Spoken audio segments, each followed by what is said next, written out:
Saya dibantu oleh Nabila yang akan memberikan presentasi tentang kelainan pada rambut, yaitu alopecia androgenik.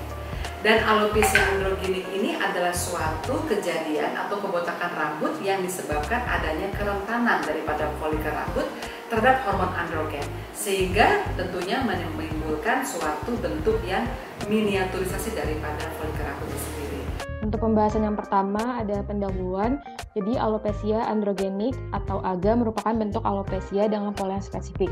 Biasanya ditandai dengan hilangnya rambut terminal yang tebal dan berpigmen secara progresif. Kemudian akan diganti dengan rambut velus yang halus dan mengandung sedikit pigmen sebagai respon terhadap hormon androgen dalam sirkulasi.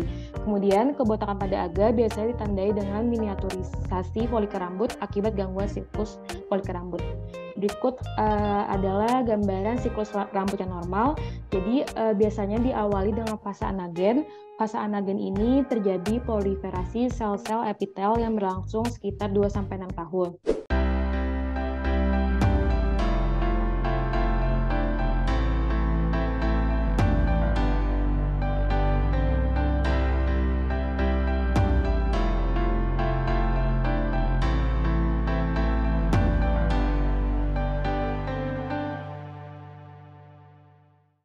Assalamualaikum warahmatullahi wabarakatuh.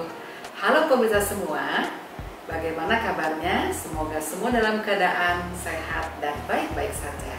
Dan pada kesempatan saat ini saya dibantu oleh Nabila yang akan memberikan presentasi tentang kelainan pada rambut, yaitu alopecia androgenik. Dan alopecia androgenik ini adalah suatu kejadian atau kebotakan rambut yang disebabkan adanya kerentanan daripada folikel rambut terhadap hormon androgen, sehingga tentunya menimbulkan suatu bentuk yang miniaturisasi daripada folikel rambut itu sendiri. Dengan akhirnya mengecil, tentunya terjadi kerontokan dan lepas ya, sehingga jadi rambut kebotakan. Dan ini banyak dialami oleh pria, yaitu sekitar 70% pria mengalami kelainan ini, sedangkan pada wanita itu kurang lebih 40%. Dan pada wanita biasanya sudah malah mengalami masa premenopause karena dipengaruhi oleh hormon estrogen yang mulai menurun. Sedangkan pada pria kita ketahui paling banyak adalah mengandung hormon androgen sehingga terjadi kebotakan. Dan kebotakannya tentunya polanya berbeda, di mana kalau pada pria dimulai daripada pelipis pada area kanan kiri, sedangkan pada wanita bisa dari puncak kepala. Dan tentunya ini akan menyebabkan kebotakan seluruhnya daripada rambut yang ada di kepala tersebut. Jadi saya mohon disimak video ini agar bermanfaat bagi semuanya. Jangan lupa disimak. Bismillahirrahmanirrahim. Assalamualaikum warahmatullahi wabarakatuh. Selamat sore kepada Dr. Denden Sorbana, spesialis penyakit kulit dan kelamin, dan teman-teman sekalian. Sebelumnya izinkan saya memperkenalkan diri. Saya Nabila. Pada kesempatan kali ini saya akan mempresentasikan referat yang berjudul Alopecia androgenetik. Untuk pembahasan yang pertama ada pendahuluan. Jadi alopecia androgenik atau AGA merupakan bentuk alopecia dengan pola yang spesifik. Biasanya ditandai dengan hilangnya rambut terminal yang tebal dan berpigmen secara progresif. Kemudian akan diganti dengan rambut velus yang halus dan mengandung sedikit pigmen sebagai respon terhadap hormon androgen dalam sirkulasi. Kemudian kebotakan pada AGA biasanya ditandai dengan miniaturisasi folikel rambut akibat gangguan siklus folikel rambut. Berikut adalah gambaran siklus rambut yang normal. Jadi biasanya diawali dengan fase anagen. Fase anagen ini terjadi proliferasi sel-sel epitel yang berlangsung sekitar 2-6 tahun. Kemudian akan dilanjutkan dengan fase katagen. Fase katagen merupakan fase di mana terjadinya apoptosis sel-sel keratinosit dan juga terjadi proses pigmentasi dan kondensasi papilodermis. Kemudian nanti bagian tengah akar rambut akan menyempit dan bagian bawahnya akan melebar. Kemudian akan menjalin pertandukan sehingga terjadi rambut gada atau yang dikenal dengan club hair selama 2-3 minggu. Kemudian akan dilanjut dengan fase telogen. Ini dikenal dengan fase istirahat di mana saat epitelnya akan memendek dan membulat sehingga rambut gada atau club hair akan terdorong keluar sekitar berlangsung 5 minggu sampai 100 hari. Kemudian akan diulangi lagi ke dalam fase anagen. Kemudian untuk epidemiologinya sekitar 50-60% dari laki-laki dipengaruhi oleh usia 50 tahun dan meningkat sekitar 80% pada usia 70 tahun. Di Cina sendiri ada 10-20% pria usia 40-49 tahun dan meningkat menjadi 40-60% pada usia 70 tahun. Kemudian di Cina juga ada 12-15% wanita usia di atas 70 tahun ke atas. Untuk di Inggris dan di Amerika Serikat ada wanita dalam rentang 3% sampai 6% usia kurang dari 30 tahun dan meningkat menjadi 29% sampai 42% pada usia 70 tahun. Di Korea ada wanita dilaporkan sebanyak 25%. Kemudian untuk etiologinya ada dua. Pertama ada faktor genetik, itu karena adanya reseptor androgen pada kromosom locus AR EBR2R dan locus PX1 FOXA2 pada kromosom 20. Kemudian ada faktor hormonal, yaitu hormon dihidrotestosteron atau yang dikenal dengan DHT. Hormon ini merupakan hasil dari konversi dari hormon testosteron dengan bantuan 5-alfa reduktase tipe 2 yang ada di lapisan akar rambut. Kemudian untuk faktor resikonya, yang pertama ada malnutrisi, terutama malnutrisi protein, defisiensi asam amino, karbohidrat, lemak, vitamin, dan mineral yang akan menyebabkan rambutnya kering dan kusam. Kemudian ada vaskularisasi folikel rambut, kemudian ada proses penuaan, biasanya folikel rambutnya akan atrofi, kemudian fase pertumbuhan rambutnya juga makin singkat dan densitas rambutnya berkurang. Kemudian ada faktor patologis, yaitu penyakit yang diderita serta obat-obatan yang dikonsumsi. Kemudian ada kebiasaan merokok, dan ada beberapa penelitian yang telah dilakukan menyatakan sindrom metabolik ternyata bisa dinyatakan sebagai early onset AAG. Kemudian ada penelitian juga menyatakan IMT lebih dari 25 juga bisa menjadi salah satu faktor resiko. Kemudian untuk patofisiologinya, yang pertama itu androgen di vaskular akan masuk ke folikel rambut dan di metabolisme menjadi DHT yang akan berikatan dengan reseptor androgen di sel papila dermis, sehingga akan terjadi perubahan produksi faktor-faktor regulasi yang akan mempengaruhi aktivitas sel-sel papila dermis, keratinosit, dan juga melanosit. Kemudian berikut dapat dilihat di layar, berikut adalah klasifikasi dan juga manifestasi klinis yang diklasifikasikan berdasarkan Hamilton-Norwood dari male pattern hair loss. Jadi yang pertama itu masih dapat dilihat rambutnya itu masih tampak penuh. Kemudian kalau yang tipe 2 itu udah ada pengurangan rambut di sepanjang garis frontotemporal, biasanya itu berbentuk segitiga dan juga simetris. Kemudian untuk yang tipe 2A itu ada garis batas rambut sekitar 2 cm di bagian anterior dari garis korona. Kemudian kalau yang tipe 3 eh, itu terjadi pengurangan di area frontotemporal. Dia seperti tipe 2, tapi dia udah semakin jelas. Kemudian ada yang tipe 3 vertex. Kalau tipe 3 vertex ini biasanya dominan kebotakannya di bagian vertex. Kemudian ada tipe 3A. Tipe 3A itu garis batas rambutnya itu tepat di bagian garis korona, di antara kedua daun telinga. Kemudian ada tipe 4. Tipe 4 itu pengurangan rambutnya di daerah frontotemporalnya itu udah semakin berat. Dia seperti tipe 3 sama sedikit rambut, bahkan tidak ada lagi rambut di area vertex. Kemudian kalau tipe 5 itu kebotakannya di area vertex masih terpisah dengan area frontotemporal, namun jaraknya makin sempit. Kemudian ada tipe 6A itu biasanya garis rambutnya itu sudah melewati garis korona di antara kedua daun telinga. Kemudian ada tipe 6 itu kebotakannya di area vertex dan frontotemporalnya makin jelas. Ada tipe 7, itu tipe 7 itu kebotakannya sudah paling berat dan biasanya rambutnya itu tersisa di tepi sisi kanan sama tepi sisi kiri di oksipital. Kemudian berikut adalah manifestasi klinis berdasarkan klasifikasi Ludwig dari female pattern hair loss terbagi menjadi 3. Kalau tipe 1 itu dia sudah mulai terjadi pengurangan di bagian frontal dan juga vertex. Kemudian kalau tipe 2 itu mulai tampak pengurangan rambut yang signifikan dan rambutnya terlihat semakin tipis. Kalau yang tipe 3 itu kebotakan rambutnya sudah jelas dan tipe rambutnya itu tetapi rambutnya masih ada di bagian frontal.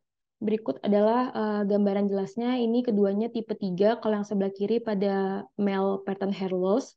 Kalau yang sebelah kanan ini yang female pattern hair loss yang tipe 3. Kemudian untuk diagnosisnya, yang pertama dari anamnesis perlu ditanyakan adanya pengurangan ketebalan rambut yang secara signifikan. Kemudian ditanyakan juga areanya di bagian frontal, parietal, atau di bagian vertex. Kemudian biasanya pasiennya merasakan rasa gatal, sensasi nyeri pada kulit kepala. Tanyakan juga apakah ada keluhan serupa di keluarga. Kemudian pada wanita dengan hiperandrogenisme perlu ditanyakan siklus menstruasi dan juga penggunaan kontrasepsi hormonal. Kemudian tanyakan juga mengenai riwayat penyakit sistemik dan penyakit yang baru didiagnosis, misalnya infeksi, gangguan fungsi tiroid, atau tindakan pembedahan yang terjadi 6 bulan hingga 1 tahun sebelum munculnya tanda-tanda kebotakan. Kemudian kekurangan nutrisi atau gaya hidup pasien, pemilihan gaya rambut khusus yang dapat menyebabkan reaksi pada rambut, kemudian faktor lingkungan seperti paparan asap rokok dan juga radiasi.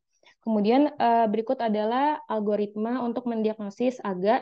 Jadi pertama kita lihat dulu rambut rontoknya itu distribusinya seperti apa. Kalau misalkan dia tidak ada tipe pola distribusi, maka bisa dilihat ke diagnosis banding lainnya. Jika menunjukkan adanya klasifikasi pola, maka bisa dilakukan tes. Bila hasilnya negatif, maka bisa dikategorikan bukan kerontokan rambut. Kemudian kalau misalkan hasilnya positif, berarti bisa dikategorikan kerontokan rambut yang aktif. Kemudian dicek kembali ke diagnosis bandingnya. Kemudian dilihat apakah ada kecurigaan lebih lanjut dari alopecia. Jika iya, maka dilakukan pemeriksaan kulit kepala. Bila hasilnya normal pada laki-laki, maka bisa langsung dikategorikan ke dalam AGA. Bila hasilnya normal pada perempuan, maka bisa dilakukan pemeriksaan tanda hormonal seperti siklus menstruasinya, pemeriksaan rambut, terus kemudian jerawat sama seborea. Terus habis itu dilihat lagi hasilnya apakah normal atau patologik. Kalau normal bisa langsung dikategorikan ke AGA. Bila patologik maka bisa dilakukan tes laboratorium kembali untuk menunjukkan hasilnya normal atau patologik. Kemudian kalau misalnya hasilnya patologik bisa kecurigaan hiperandrogenisme terus dirujuk ke dalam endokrin. Kemudian kalau misalkan tadi setelah dilakukan pemeriksaan pada kulit kepala hasilnya patologik, itu kalau misalkan ada tanda-tanda dermatitis seborrheic pada laki-laki bisa langsung menuju ke AGA. Bila pada perempuan sama dilakukan cek tanda-tanda hormonal lagi. Kemudian kalau misalkan hasil patologisnya itu kurang jelas, bisa dilakukan pemeriksaan ke diagnosis banding lainnya.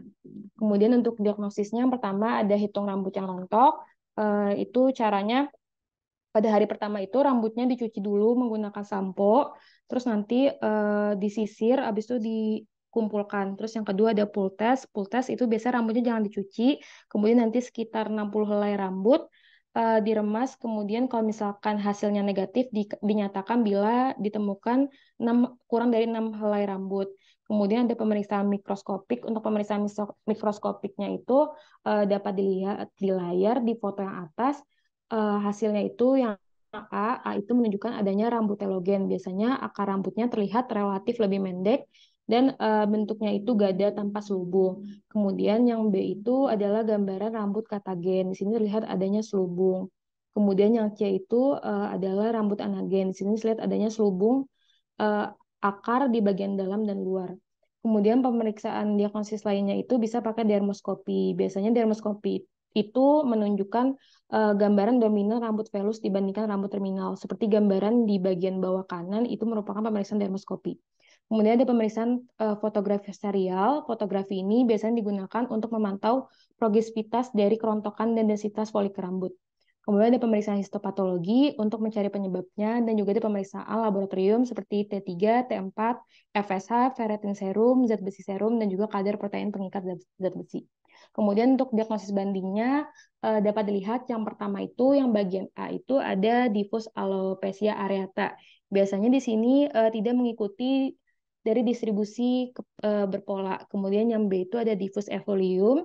Itu biasanya kerontokan rambutnya difus, akut, dan juga lebih banyak jumlah folikel rambutnya.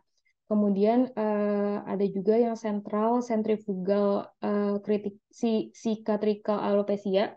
Biasanya dia di bagian sentralnya itu ada jaringan parut di bagian vertex. Kemudian yang B itu ada traction alopecia. Biasanya ini akibat ketegangan rambut yang kronis. Kemudian ada yang C itu frontal fibrosing alopecia. Biasanya kalau yang frontal ini ditandai dengan kehilangannya alis sama hiperkeratosis. Dan yang terakhir ada coexisting frontal fibrosing alopecia. Kemudian untuk tata laksananya ada dua, topikal dan sistemik. Untuk topikal bisa dikasih minoxidil diaplikasikan sebanyak 1 mili 2 kali sehari. Kemudian ada kortikosteroid, itu bisa diberikan triamcinolone acenolate IV di area kebotakan dengan dosis 0,5 mili per 1 cm di area dalam jarak 1-2 bulan. Kemudian yang ketiga ada antralin, itu krim, itu bentuknya krim dioleskan 1-2 kali sehari selama 3-9 bulan. Kemudian yang keempat ada ketoconazole, itu menggunakan sampo 2%. Kemudian untuk sistemiknya yang pertama ada spironolakton dengan dosis yang direkomendasikan 100-300 mg per hari. Kemudian ada finasterid 1 mg per hari. Kemudian ada dutasterid dengan dosis 0,5 mg per hari selama 6-12 bulan. Dan yang terakhir ada suplemen dan herbal seperti vitamin B6, B12, D, biotin, kalsium, pantonet, besi, dan juga seng. Kemudian ada terapi lain yang bisa dilakukan, ada terapi sinar. Biasanya dia menggunakan low level laser terapi yang dilakukan 2 kali seminggu selama 20 menit sampai 3-6 bulan. Kemudian bisa juga dilakukan transplantasi rambut. Biasanya komplikasi dari tindakan ini diantaranya bisa terjadi edema fasial, sefalgia, rasa kebas di kulit kepala, dan juga terjadi scar. Kemudian untuk kesimpulannya, AGA merupakan salah satu penyebab kebotakan yang sering dijumpai dan dapat menurunkan kualitas hidup. Patogenesis AGA meliputi faktor genetik, hormon androgen, dan juga miniaturisasi folikel rambut. Banyak faktor yang mempengaruhi pertumbuhan dan kerontokan rambut pada AGA, sehingga selain mengobati etiologinya, perlu diperhatikan juga faktor resiko yang dapat dimodifikasi. Penata laksanaannya terdiri dari pengobatan topikal, sistemik, sinar, transplantasi rambut, serta perawatan rambut yang sehari-hari. Kurang lebihnya mohon maaf. Wassalamualaikum warahmatullahi wabarakatuh. Nah, tadi Nabila sudah menyampaikan bagaimana juga kejadian alopecia androgenik ini. Kita tahu ya bahwa tentunya dengan ada peningkatan hormon androgen, jadi ada enzim 5-alfa reduktase yang akan menyebabkan pemecahan testosteron menjadi dehidrotestosteron. Nah, ini yang menyebabkan miniaturisasi daripada folikel rambut. Tentunya ingat, selain genetik atau keturunan penyakit ini juga lifestyle. Jadi pada pria dan wanita yang mempunyai kecenderungan adanya penyakit ini, jagalah pola hidupnya dengan mengatur pola makan yang sehat dan hidup sehat. Wassalamualaikum warahmatullahi wabarakatuh.